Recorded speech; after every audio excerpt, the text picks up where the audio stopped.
Hindi pa masyadong mahaba ang nakalipas mula na magsimula ang relasyon ni Carlo Aquino at Charlie Dizon at hindi din kaila ang natanggap na batikos sa kanilang pagmamahalan. Ganun pa man, sa kabila nito ay pinatutunayan ng dalawa ang kanilang masaya at matatag na pananaw sa pag-ibig at buhay. Katunayan, mainit na pinag-uusapan ngayon ang tungkol sa kanilang pagpapakasal. The Philippine Showbiz List presents Road to Wedding of Carlo Aquino and Charlie Dizon. Seriously in love with each other. Matatandaan na taong 2022, lumikha ng ingay ang tungkol sa pagkakamabutihan nila Carlo at Charlie. Nagsimula ito nang unang mag-post si Carlo ng isang larawan nilang magkasama nakuha sa Star Magic 30th Anniversary Beyond the Stars US Tour kung saan pareho silang kasali. Gayunpaman, ang kanilang candid shot habang kumakain sa isang di nakikilalang lugar na ibinahagi niya noong November 2022 ay nagpapalabas na may romantikong ugnayang namumuo na sa kanilang pagitan. Mas lalo nilang pinaigting ang mga haka-hakang sila ay nagdi-date na makita silang magkasama sa ilang mga larawan na ibinahagi ni Charlie noong December 29, 2022 kasama ang ilang non-showbiz friends na nagdaos sila ng isang holiday dinner. At ilang araw pa lamang ang lumipas, muli sila nakitang magkasama habang nagre-relax sa isang restaurant sa La Union at animoy nagbabakasyon. Hanggang sa noong January 6, 2023 nang aminin ni Carlo na dating sila ni Charlie at noong July 2023 tuluyan namang kinumpirma ni Charlie na sila ay magkarelasyon na nga. Sa ginanap na press ko ng pelikula nilang Third World Romance noong August 2023, hindi na nakatakas sina Carlo at Charlie ng usisain tungkol sa kanilang relasyon.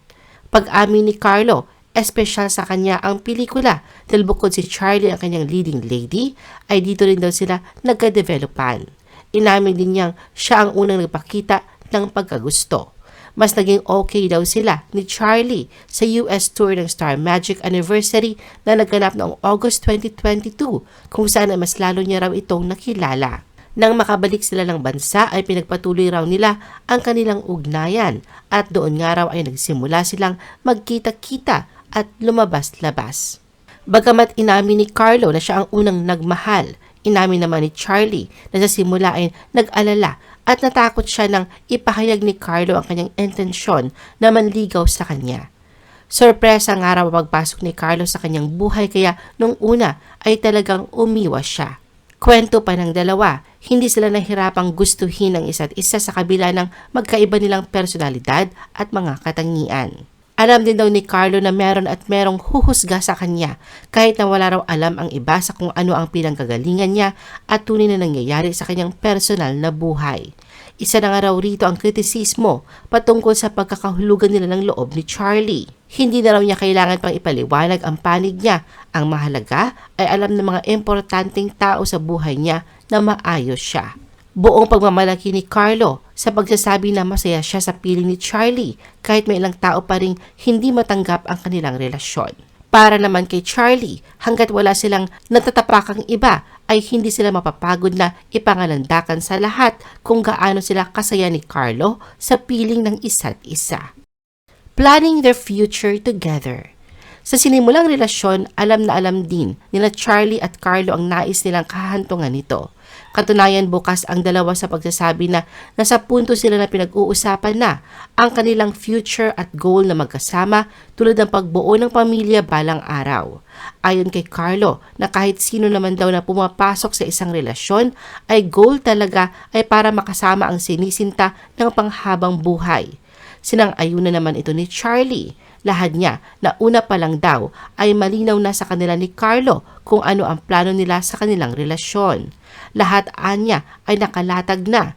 Alam din nila na seryoso ang kanilang pinapasok na relasyon na kapag may problemang ibabato ay napag-uusapan nila agad. Charlie's parents on Carlo being his boyfriend. Sa piniling pag-ibig sa piling ni Carlo, alam ni Charlie na may manghuhusga sa kanya. Hindi kaila ang playboy image ni Carlo at ang pagkakaroon ng anak sa dating kinakasama.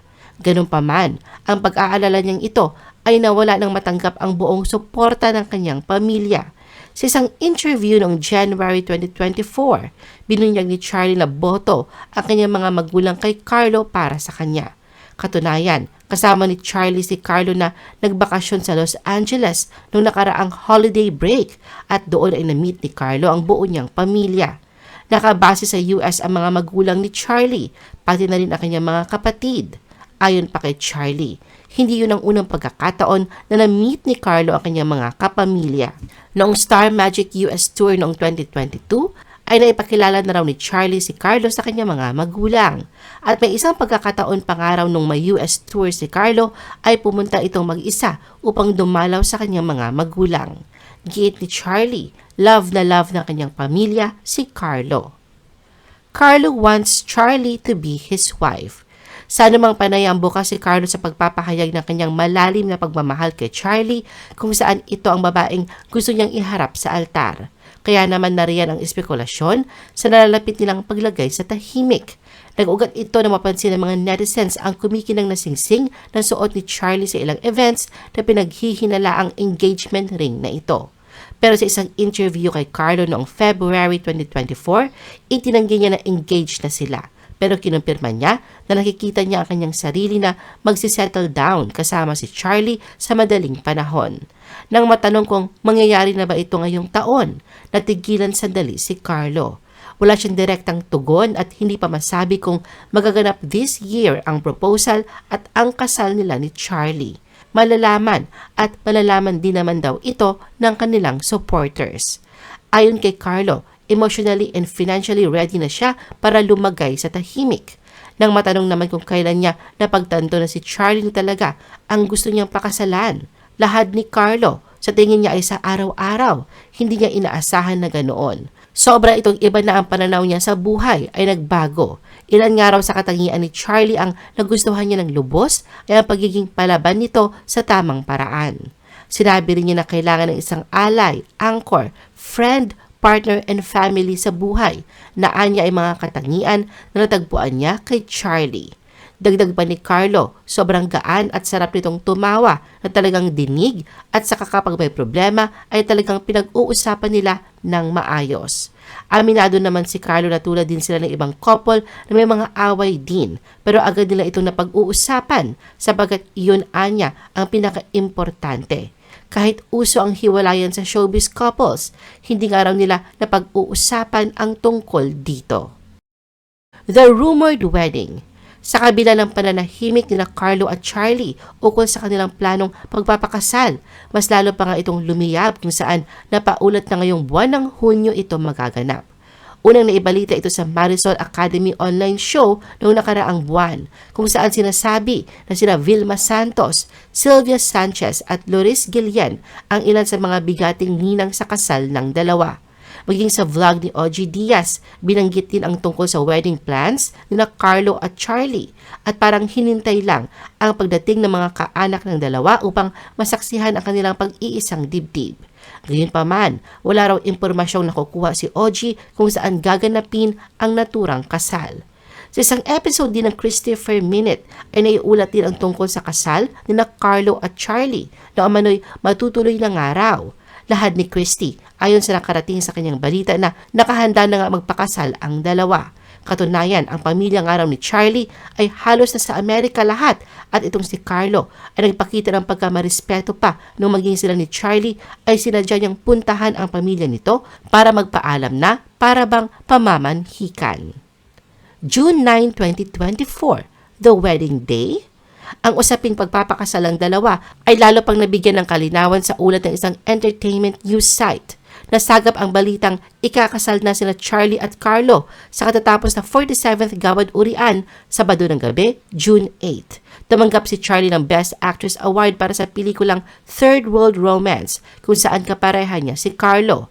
Habang sa stage si Charlie, naulinagan ang direktor ng turang pelikula na si Dwayne Baltazar na nagkomentong kinabukasan ang kasal ng couple.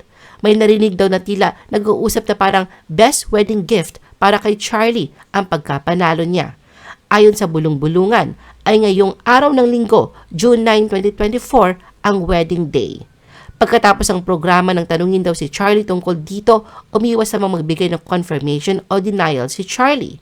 Hindi rin niya sinagot ang mga tanong kung masaya at excited ba siya sa pagdating ng araw ng linggo at kung bakit umuwi ng Pilipinas ang mga magulang niya mula sa Amerika. Sa gitna ng usap-usapang pagpapakasal ng dalawa ngayong araw, isang short but sweet message ang ibinahagi ni Carlo. Sa Instagram post ni Carlo, Sabado ng gabi, June 8, makikita ang litrato nila ni Charlie na magkahawak kamay habang nasa tabing lawa na parehong nakangiti. Nilakipan niya ito ng caption na, "Unti-unti natin gagapangin ang buhay ng nakatawa" at Charlie Dizon. Tumugon naman si Charlie ng "I love you", kalakip ng heart at teary-eyed emojis. At ngayong June 9, 2024 nga ay ikinasal na sina Carlo at Charlie. Sa isang private resort sa Silang Cavite, ginanap ang kanilang kasal. Best wishes, Carlo and Charlie. I-post ang inyong comments at reaction sa baba. At huwag kalimutan na i-like at i-share ang video na ito. Gusto mo pa ba ng ibang showbiz videos? Panoorin ang aming iba pang top viewed videos. Para sa aming mga YouTube viewers, pumunta lang sa description ng video na ito o i-click ang link sa itaas ng screen. Para naman sa mga Facebook viewers, ay maaari ninyong hanapin ang mga link sa comment section ng video. I-follow nyo din kami sa Facebook at mag-subscribe sa aming YouTube channel. Thanks for watching!